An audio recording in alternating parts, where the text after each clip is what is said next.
बिस्मिल्लाहिर्रहमानिर्रहीम रब्बी यस्सिर वला तुअस्सिर तम्मिम बिल खैर। हम बात करते हैं मोमेंट ऑफ इनर्शिया की।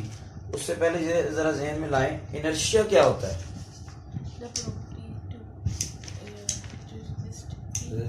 जी ठीक है। The property of a body to resist any change in its uniform motion. यानी मैं इसको इनर्शिया की अगर सादा मिसाल करें हमारी रियल लाइफ में तो वो है ढीठपन। क्या ढीठ बंदा कौन होता है? जो जल्दी मानता है, जो जल्दी जिसकी हालत तब्दील नहीं, वो अपनी हालत में तब्दीली नहीं होने देता। अगर पड़ा है तो जितना जोर लगा लें वो नहीं उठेगा, और अगर जा रहा है तो जितना मर्जी जोर लगा लें उसको रोक नहीं सकता। ढीठ बंदा पड़ा है तो पड़ा रहेगा, जा रहा है तो जाता रहेगा। वो अपनी हालत में तब्दीली नहीं होने देगा, अपनी हालत में तब्दीली के खिलाफ मज़ाहमत करेगा। तो ये जो खसूसियत है ये कहलाती है ढीठपन, और इसको फिजिक्स में कहते हैं इनर्शिया। फिजिक्स में क्या कहते हैं? माओ की जुबान में इसको ढीठपन कहते हैं और फिजिक्स की जुबान में इसको इनर्शिया कहते हैं। The tendency of an object to resist any change in its uniform motion or the state of rest. एक ऑब्जेक्ट, अच्छा जो लीनियर मोशन थी ना, लीनियर मोशन में इनर्शिया डिपेंड करता था सिर्फ मैस पे। इनर्शिया सिर्फ किस पे डिपेंड करता था? मैस के ऊपर। जिस बॉडी का मैस ज्यादा होता था उसका इनर्शिया भी ज्यादा होता था। जो न्यूटन का फर्स्ट लॉ हमने पढ़ा था उसमें हमने इनर्शिया पढ़ा था कि लॉ ऑफ इनर्शिया उसको कहते थे, इसी वजह से क्योंकि वो यही था कि बॉडी रेस्ट में है तो रेस्ट में रहेगी, मूव कर रही है तो मूव करती रहेगी। जितना मैस ज्यादा होगा उतना इनर्शिया ज्यादा होगा, जितना बंदा मोटा होगा उतना ढीठ होगा। नहीं समझे बात को?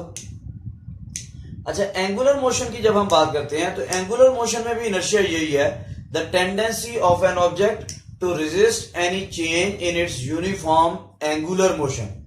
द टेंडेंसी, तो मोमेंट ऑफ इनर्शिया क्या आ गया? मोमेंट ऑफ इनर्शिया क्या है?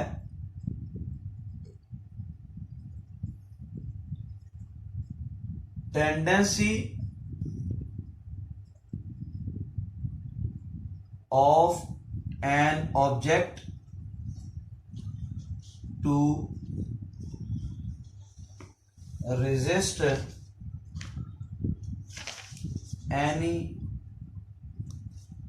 change in its uniform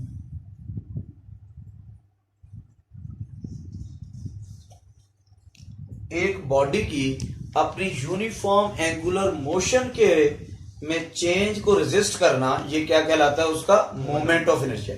वो था सिंपल इनर्शिया था, दूसरा सिर्फ किस पे डिपेंड करता था? बॉडी की मैस पे। अब ये मैस के साथ साथ रेडियस पे भी डिपेंड करेगा। इसको आई से रिप्रेजेंट करते हैं और ये क्या होता है? M R square. मैं इसको डिराइव करता हूं कि ये आता कैसे है। सही है जी।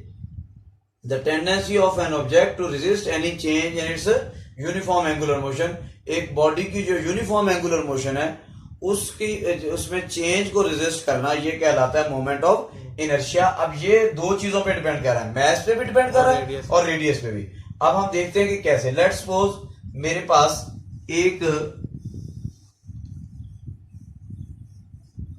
पास एक ऑब्जेक्ट है जिसको यहां पे मैंने एक पार्टिकल है जिसको मैंने रेडियस आर के एक रॉड से जोड़ा हुआ है और ये ऐसे दायरे में घूम रहा है। समझ आ रही बात? असल में मैंने इसके ऊपर यहां पे एक फोर्स लगाई सीधी। ये ऐसी है जैसे ये मेरे पास एक था ना जी, ये मेरे पास एक पॉइंट था, ये एक चीज थी, मैंने इसके ऊपर फोर्स लगाई सीधी।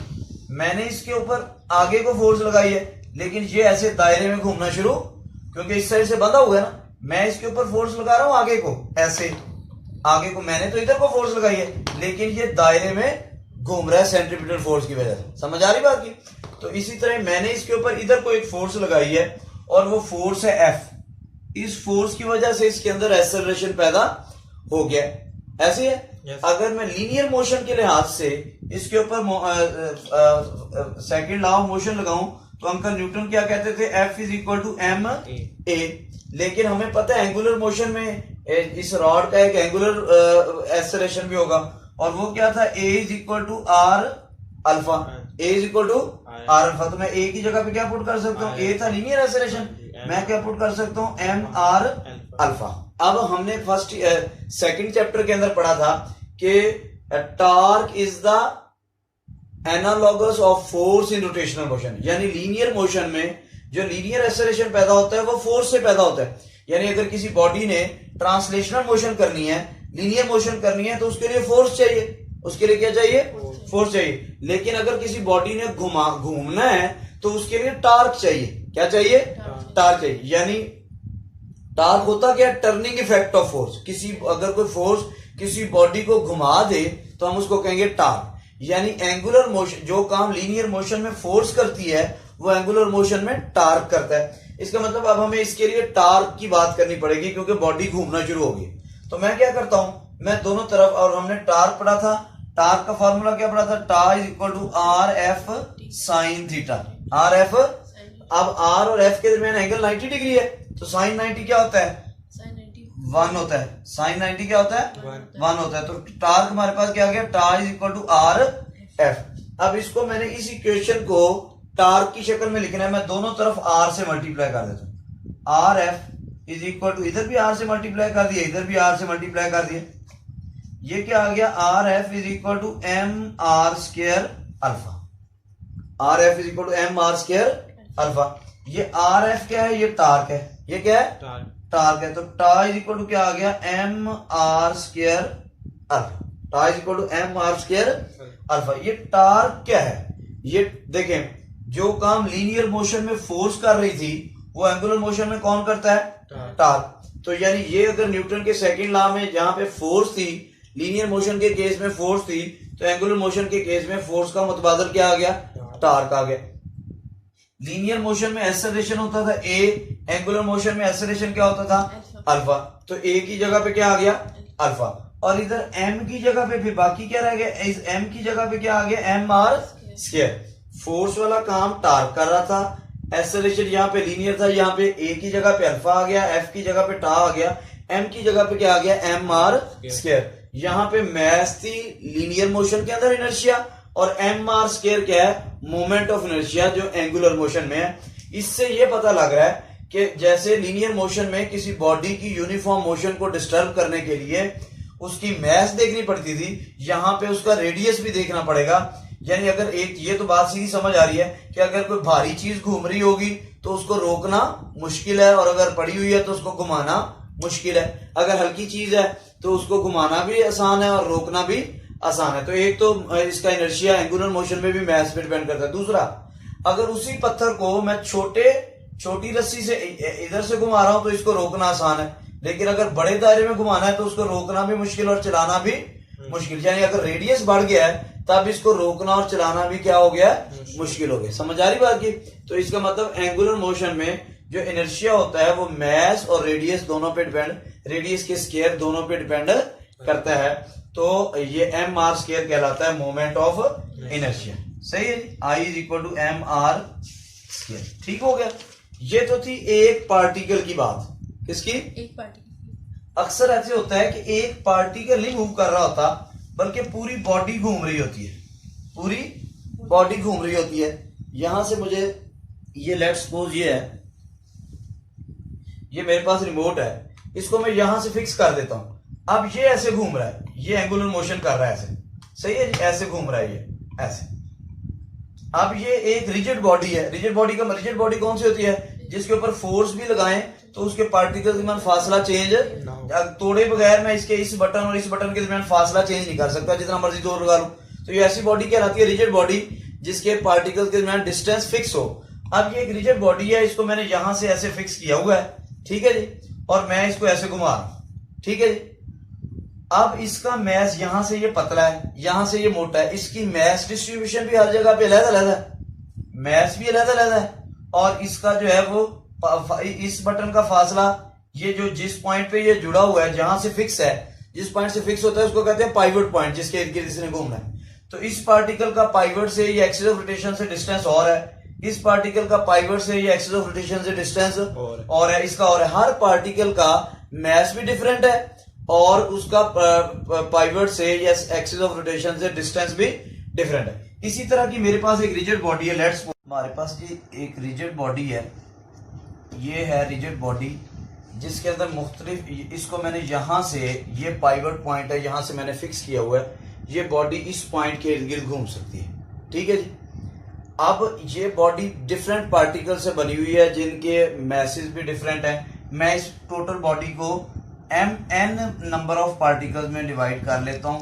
मैं वैसे जनरली शो करवा रहा हूं आपको 4-5 particles, m1 m2 m3 so on mn। Her particle का इस बॉडी से जो इस पाइवट पॉइंट से डिस्टेंस भी डिफरेंट है। इसका है r1, इस पॉइंट का है r2, इसका है r3 एंड सो ऑन, इसका क्या है r। हर पार्टिकल का जो डिस्टेंस है इससे वो डिफरेंट है। ठीक हो गया जी। हर पार्टिकल के लिए मैंने वो जो टार्क वाला फॉर्मूला पहले निकाला है, मैं हर पार्टिकल के लिए वो अलहदा से लिख रहा हूं। पहले पार्टिकल के लिए क्या हो गया, टा1 is equal to m1 r1 square alpha 1। दूसरे के लिए क्या हो गया, टा2 is equal to m2 r2 square alpha 2 so on. nth particle के लिए क्या होगा, tau n is equal to mn rn square alpha n। ठीक हो गया। लेकिन देखें, मैंने कहा था ये एंगुलर एक्सेलरेशन जो है वो सारे पार्टिकल्स के लिए सेम होगा। एंगुलर एक्सेलरेशन सारे पार्टिकल्स के लिए सेम होगा। क्यों सेम होगा,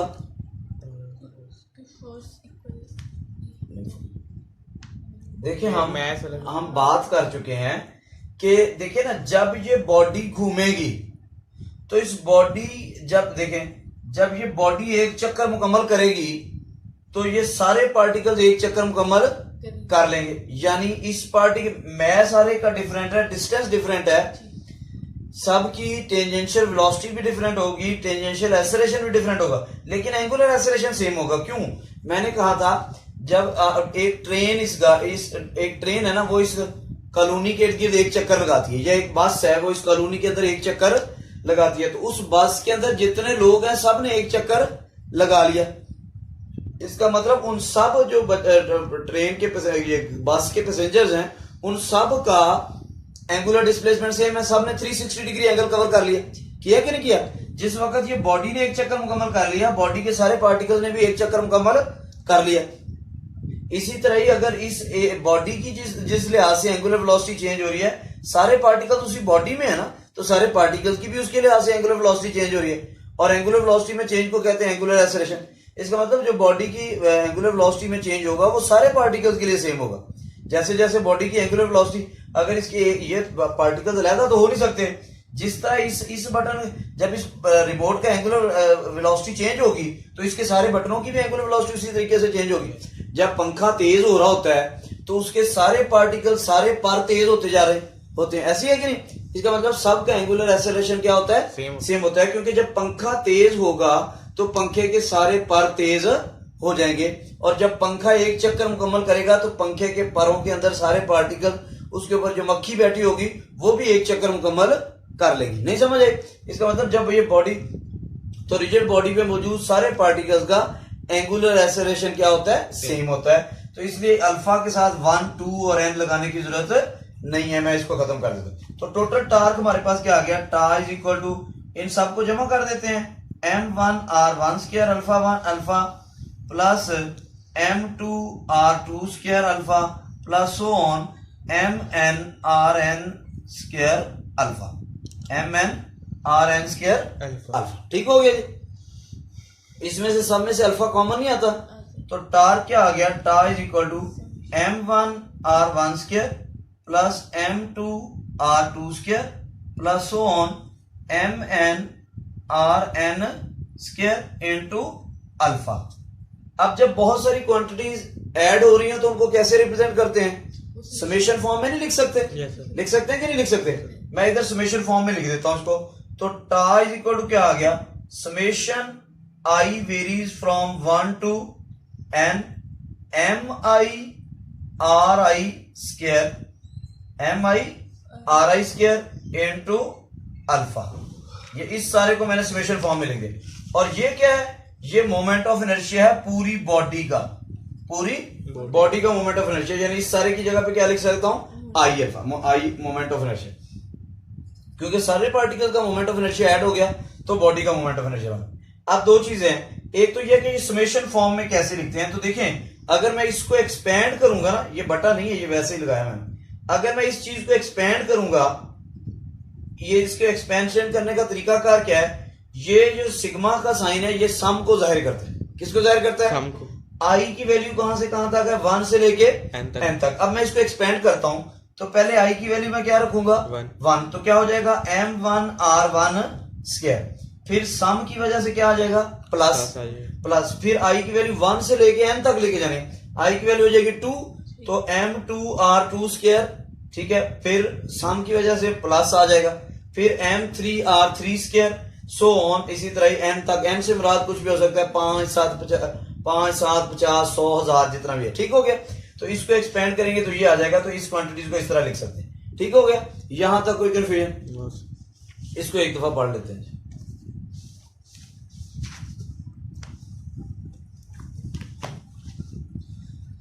Consider a mass m attached to the end of a massless rod as shown in the figure. Let's assume that the bearing at the pivot point O is frictionless. फर्ज करें जो bearing है point O पे वो frictionless है, पहले वाले जो था जब एक पॉइंट था।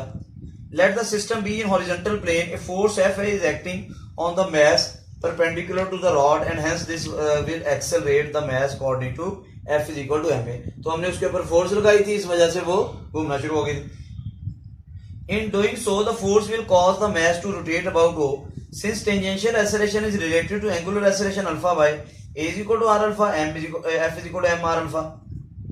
As turning effect is produced by torque, क्योंकि बॉडी घूमती है टार्क की वजह से, it would therefore be better to write the equation for rotation in terms of torque. तो हम फोर्स की जगह पे टार्क लाते हैं। This can be done by multiplying both sides of equation by R. दोनों तरफ R से मल्टीप्लाई किया तो R F is equal to M R square alpha आ गया। अब ये जो है ना, ये न्यूटन का दूसरा, देखें न्यूटन का दूसरा कानून लीनियर मोशन के लिए था F is equal to M A, और एंगुलर मोशन के लिए क्या आ गया? Tau is equal to M R square alpha. तो ये भी जो है ये न्यूटन सेकंड लॉ है एंगुलर मोशन के केस में। Here F is replaced, F की जगह पे टा आ गया, ए की जगह पे अल्फा आ गया, तो M by M R square, ये एम की जगह पे एम आर स्क्वायर आ गया। The quantity mr square is known as moment of inertia and is represented by I. The moment of inertia plays the same role in angular motion as the mass in linear motion. जो काम linear motion में mass करती है angular motion में mr square करता है moment of inertia. It may be noted that moment of inertia depends not only on mass m but also on r square. Moment of inertia ना सिर्फ mass पे बल्कि r square पे भी depend करता है। Most rigid bodies have different mass concentrations at different distances from the axis of rotation. मुख्तलिफ rigid bodies जो है उनकी mass concentration different होती हैं, which means the mass distribution is not uniform, यानी mass हर जगह पे एक जैसी नहीं होती। ये रिजिड बॉडी है हमारे पास। The rigid body is made up of n small pieces of masses m1, m2, mn at the at distances r1, r2, so on rn from the axis of rotation. तो ये m1, m2, m3 मुख्तलिफ mass distributions हैं और इनके distances r1, r2, r3, so on rn है। Let the body be rotating with the angular acceleration alpha. So the magnitude of the torque acting on m1 is ta1 m1 r1 square alpha 1 alpha 2. Since the body is rigid, so all the masses are rotating with the same angular acceleration. Rigid body के सारे particles का angular acceleration क्या होता है? Rigid body के सारे particles का angular acceleration same, angular velocity same, angular displacement भी सेम होता है। इसको आगे कैलकुलेशन की हमने, तो ये आई किसके इक्वल आ गया? Summation I varies from 1 to n m i r i square, ये कहलाता है moment of inertia of the body. अब ये पेज नंबर 109 पे फॉर योर इंफॉर्मेशन दिया हुआ ना टेबल, ये चार दिया, थिन रॉड का मोमेंट ऑफ इनर्शिया दिया हुआ है, रिंग का दिया हुआ है, हुप का, सॉलिड सिलेंडर का, स्फीयर का, ये सारे आपने याद कर लेने। इनकी डेरिवेशन तो बड़ी क्लासेस में, लेकिन ये आपने याद कर लेना है कि अगर कौन सी बॉडी होगी तो उसका मोमेंट ऑफ इनर्शिया हम कैसे पुट करेंगे। अल्लाह आप सबका हमें ना से